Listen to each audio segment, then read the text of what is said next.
Bonjour à toutes et à tous et bienvenue dans ce 4e numéro de Gaz Monty. Vous le savez, cette émission dépoussière les voitures des années 80-90. Aujourd'hui, on va vous faire redécouvrir une bombinette qui avait été commercialisée à 30 000 exemplaires, qui coûtait un peu moins de 70 000 francs à l'époque. Je vous laisse découvrir ça tout de suite dans le sommaire.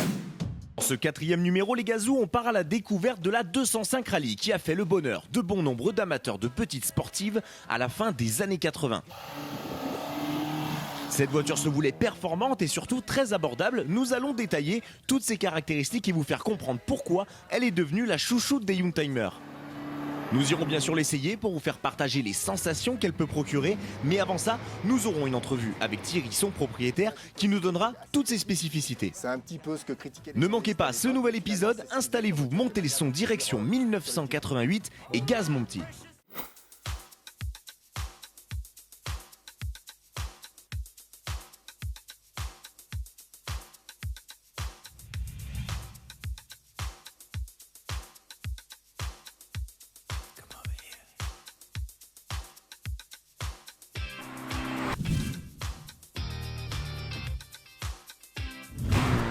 Salut Thierry.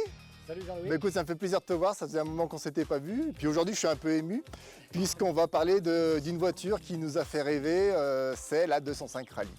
Alors cette voiture, tu la connais très bien. Qu'est-ce qu'elle représente pour toi et pourquoi tu l'as choisie en voiture plaisir? Pourquoi je l'ai choisie? C'est ma jeunesse, les années 90 là.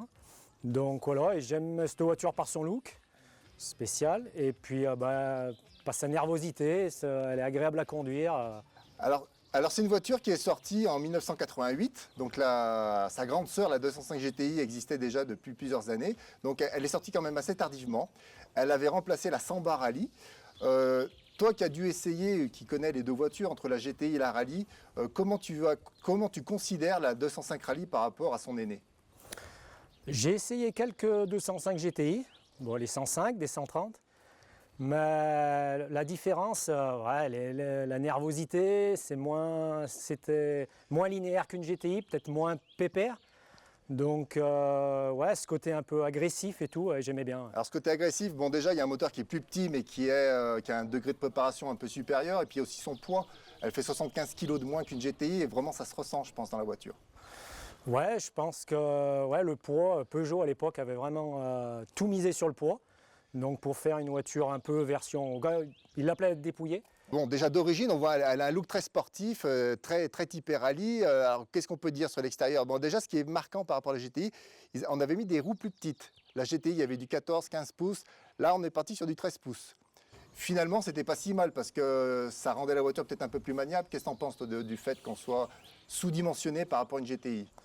Ouais, déjà, c'est pas une voiture pour rouler en ville. Donc déjà, avec des jantes en 13, c'est difficile de manœuvrer. Et, oui, il n'y a pas de direction assistée. Non, il n'y a pas de direction assistée. Voilà. D'ailleurs, c'est vrai que ces jantes étaient... Voilà, il y avait une monte pneumatique aussi qui était assez petite. C'est un petit peu ce que critiquaient les journalistes à l'époque, mais finalement, c'est ce qui faisait que la voiture était maniable, on peut dire, sur les petites routes. Oui, parce que en tenue de route, elle est bien. Elle a repris les trains de la 205 GTI. Elle est exactement comme la 205 GTI 105. La 1,6 litre. Voilà, la 1,6 litre, exactement. Après, sur l'aspect extérieur, donc qu'est-ce qui a changé? Alors, c'est vrai qu'elle est très simple. Bon, alors toi, tu as quelques options, mais par exemple, le rétroviseur droit n'y était pas d'origine. Hein. C'était une version dépouillée, sans rétroviseur, sans l'essuie-glace arrière. Ils avaient même supprimé la plaque plastique entre les feux à l'arrière. Voilà, on était vraiment à la recherche de la simplicité absolue. Les antibrouillards avant? Les antibrouillards, le bouchon alors moi je l'ai, je ne sais pas si c'était une option, le bouchon à clé aussi. Et puis pas de vitre électrique, pas de fermeture centralisée. La partie intérieure, alors par contre il y avait quand même un look qui avait été un petit peu soigné, on va dire, parce qu'on a voulu rappeler la sportivité avec des sièges baquets, avec le petit logo PTS sur les sièges. Par contre un tissu quand même qui était quand même très léger, qui vieillit pas très bien. C'était un point faible, hein, les sièges. On n'en trouve pas en bon état, on est obligé de les refaire faire. Ouais, donc ça c'est quelque chose vraiment à surveiller si on doit en acheter une, mais bon, ça c'est comme tout, ça peut se refaire. Alors après, en particularité, il y a la moquette rouge, il y a les ceintures rouges, le pommeau de vitesse, il provient De la 205 GTI. De la GTI. Voilà, exactement. Ouais. Donc c'est vraiment, et l'intérieur est dépouillé, mais finalement c'est ce qui fait son charme. Ouais, exactement. Ouais. Je pense que c'est pour ça qu'elle plaît. Elle se différencie un petit peu des GTI. Ouais. Alors Thierry, il y a aussi l'aspect moteur, la différence par rapport à la 205 GTI, donc c'est bloc et culasse en aluminium, mais il y a aussi l'alimentation. Ouais, alors l'alimentation, les carburateurs. C'est la dernière petite sportive à avoir des carburateurs, donc c'est pour ça que j'ai souhaité... 2 carbus double corps. 2 carbus double corps, 2 Weber double corps. Donc c'est pour ça que j'ai voulu avoir une petite sportive. Et c'est ce qui fait son côté exclusif en somme. Oui, c'est vrai, comme c'était les dernières à carburateur. Daniel Sol, le préparateur, avait modifié l'admission par rapport à la X-Sport. Et oui, c'est pour ça, parce que l'X-Sport, avec le même moteur, sortait 95 chevaux. Là, on a 103 chevaux, donc il y a quand même un gros travail qui a été fait. Je crois que c'était l'admission qui a été un peu retravaillée. Enfin, ouais, l'admission était différente, mais les AX Sport avaient un carbu... Enfin, c'est des carbus Solex. Des carbus Solex. Ouais.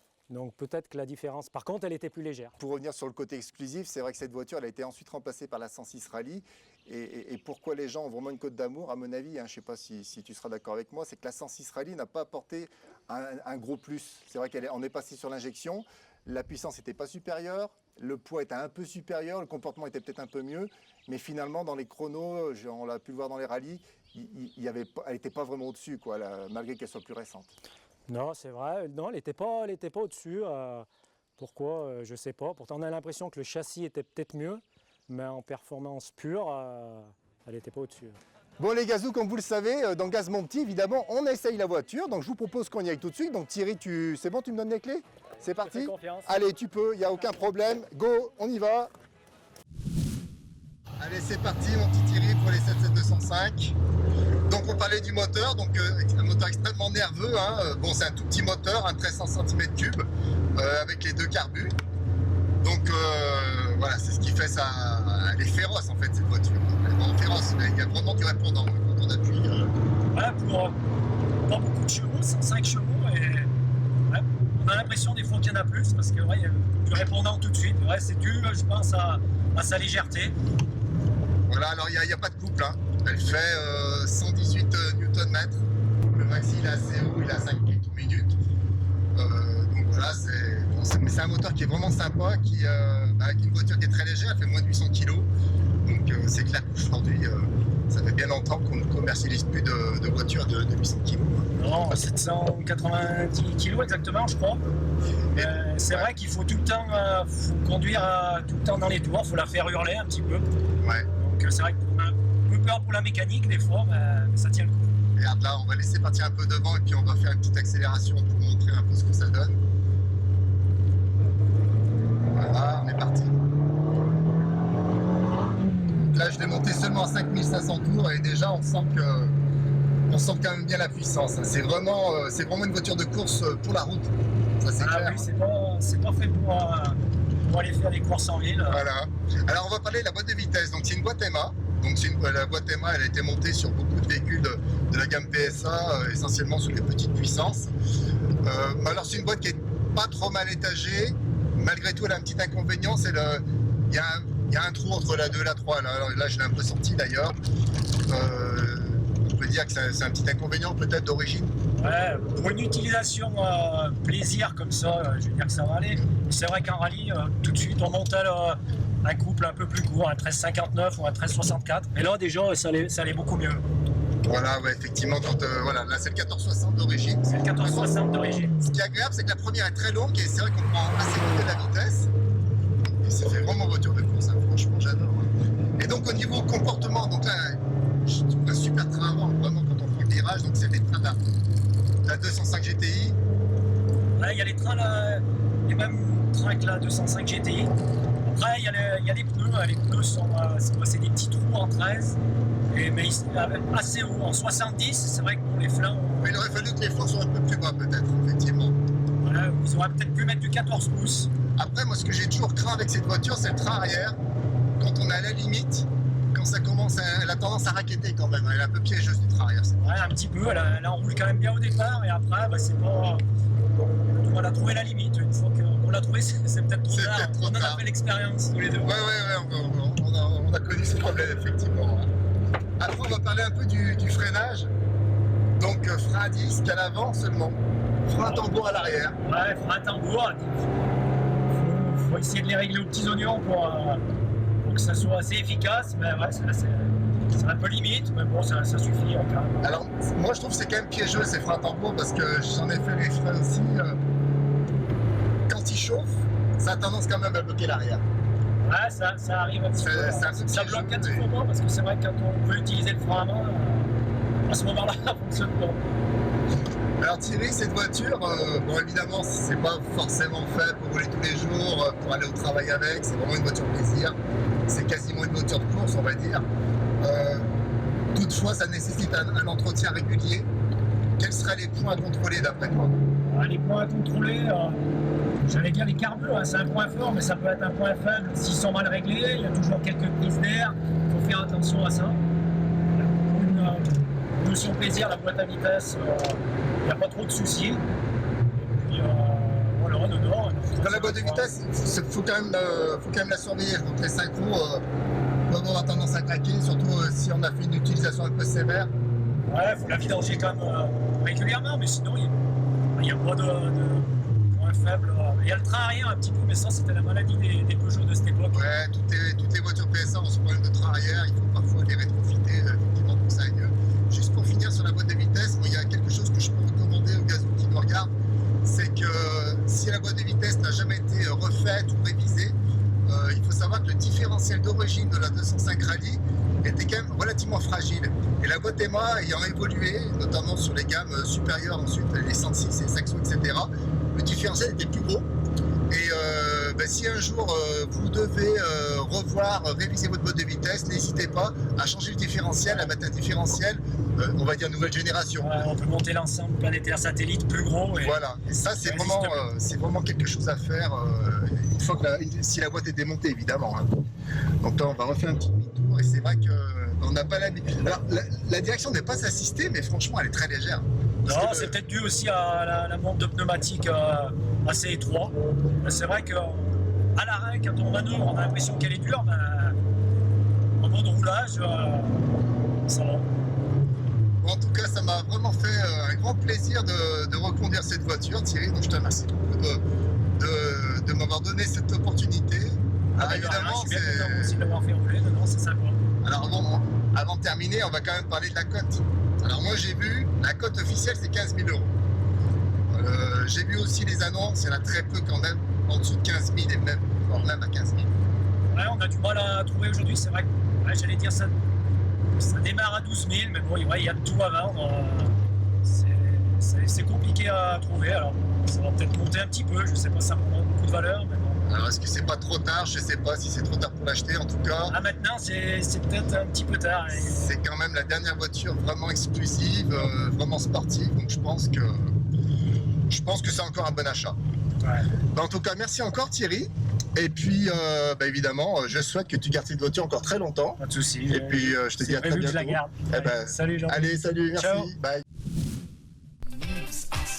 Et oui les gazous, comme vous le savez, à la fin de chaque numéro, nous rendons la voiture totalement nickel. Et aujourd'hui, donc, c'est Pascal qui nous donne un petit coup de main. Qu'est-ce que c'est que ça? Salut les gazous. Désolé, vous avez été beaucoup trop long, je ne pouvais pas attendre. Faites sans moi. PS, bande de blaireaux. Ah ça, une déclaration d'amour ça. Qu'est-ce qu'on fait là? Ah mais t'inquiète, j'ai un plan B, T'as un plan regarde. B, c'est quoi? Il arrive. Les gars, je le sens pas votre truc là. Mais si, t'inquiète, t'as ton public. Je suis pas venu pour ça moi. Allez, au revoir.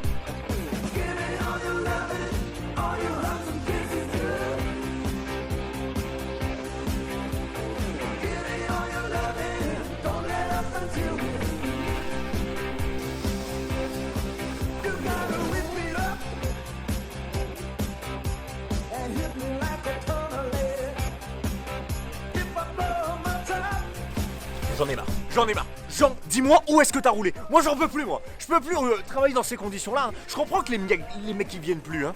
Moi je les comprends. Qui veut laver des états comme ça là?